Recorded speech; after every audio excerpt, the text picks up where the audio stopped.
the silence began without warning. At precisely 2:17 Coordinated Galactic Time, every transmission from the Sol system ceased. Trade beacons stopped pulsing. Civilian broadcasts vanished. Even the low-frequency electromagnetic noise that leaked from human entertainment networks disappeared as if erased.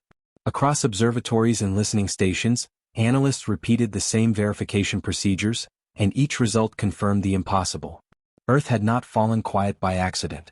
Earth had chosen silence. Ambassador Redhis of the Neutral Assembly was among the first to notice the pattern. Humans were known for relentless communication. They argued publicly, celebrated loudly, and documented everything. Their sudden absence felt unnatural, like a heartbeat missing inside a living body. He submitted a formal anomaly report. It was dismissed within minutes. Humanity was considered technologically ambitious but politically contained. Their expansion requests had been denied repeatedly, and most senior powers viewed them as an energetic but manageable species. 3 days later, 12 reconnaissance drones were dispatched toward Sol by separate governments acting independently but with identical suspicion. None arrived. Each vanished mid-transit without distress signals or debris. The disappearance triggered quiet unease but not alarm. Empires had lost probes before. Space was unpredictable. Humans were not. Yet Redhis continued studying archived human behavior. Patterns emerged. Their technological development curves had always exceeded projections. Their adaptability was statistically abnormal. More unsettling was their cultural trait of preparation. When threatened, humans did not posture. They built. Meanwhile, beyond the perception range of foreign sensors, humanity completed the final stage of a project hidden beneath oceans, within asteroids and inside the radiative storms of their star. Global infrastructure had been quietly reorganized over decades. Industry appeared unchanged from orbit, yet its output had shifted toward a singular objective. When the final system synchronized, a single automated transmission was released across every known frequency. Construction complete. Stand by. No further explanation followed. In the outer darkness beyond Pluto's orbit, something vast adjusted position. Space itself seemed to hesitate as if anticipating movement. Observatories across nearby sectors began detecting faint distortions, impossible to classify, impossible to ignore.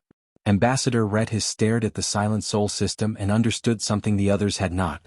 Humanity had not gone quiet because it was weak. Humanity had gone quiet because it was finished. The old councils collapsed within weeks. Treaties written to preserve hierarchy dissolved under shared fear and exposed truth.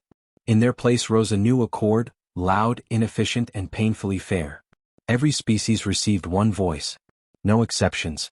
Humanity demanded no throne, no tribute, no apology carved in stone.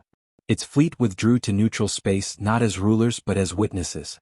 What unsettled the galaxy most was restraint. Humanity possessed the power to erase stars, yet chose administration, debate, and compromise. It enforced nothing directly. The fleet existed as consequence, not command. For civilizations accustomed to domination, this was deeply unsettling. Power without appetite felt unnatural. On Earth, the silence lifted gently. Civilian signals returned first. Music, news, laughter. Colony ships launched openly, carrying families instead of soldiers. Children watched blue skies give way to black, not in fear but anticipation.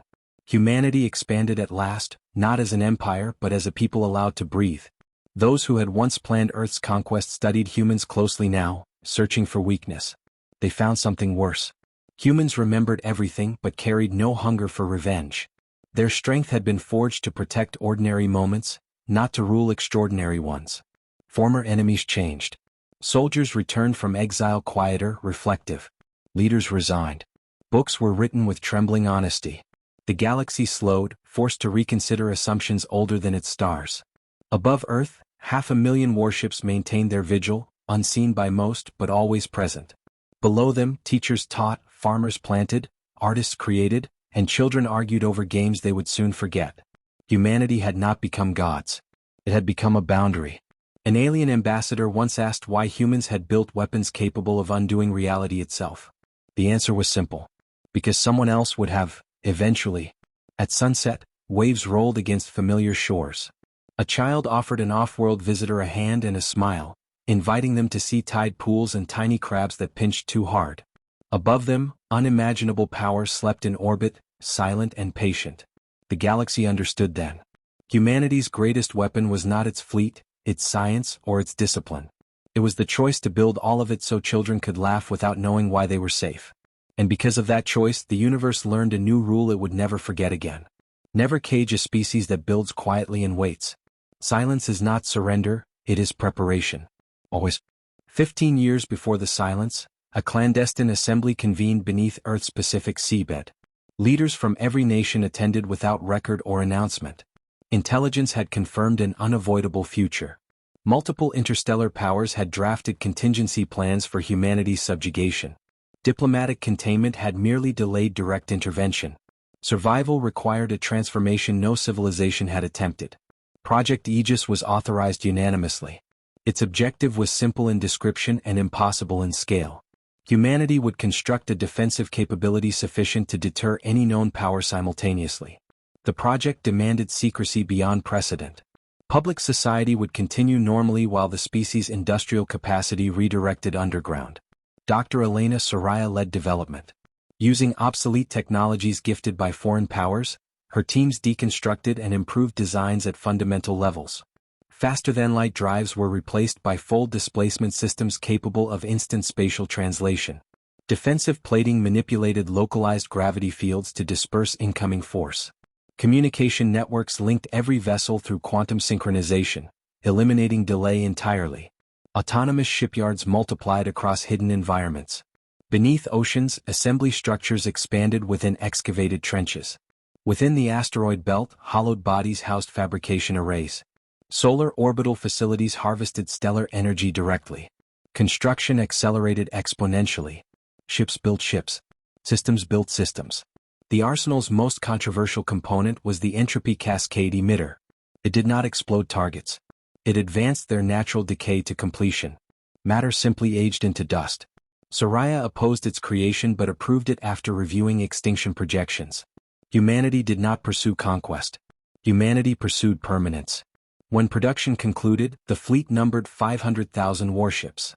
Each vessel operated as both independent unit and synchronized extension of a unified strategic intelligence. Their emergence would not be gradual. Surprise was essential to deterrence. On activation day, global communications ceased intentionally. Civilian populations were informed only that a defensive transition had begun. Families slept unaware that above them, beneath them, and within surrounding space, the greatest armada in recorded history awaited command. Fleet Admiral Jonah Okoye transmitted the final authorization. All units remain dormant. We reveal ourselves only if necessary. Years passed. Surveillance confirmed hostile mobilizations across multiple empires. When a conquest fleet entered Sol's outer boundary, the waiting order expired automatically. Across the system, space folded. Humanity did not launch a fleet. Humanity unfolded one.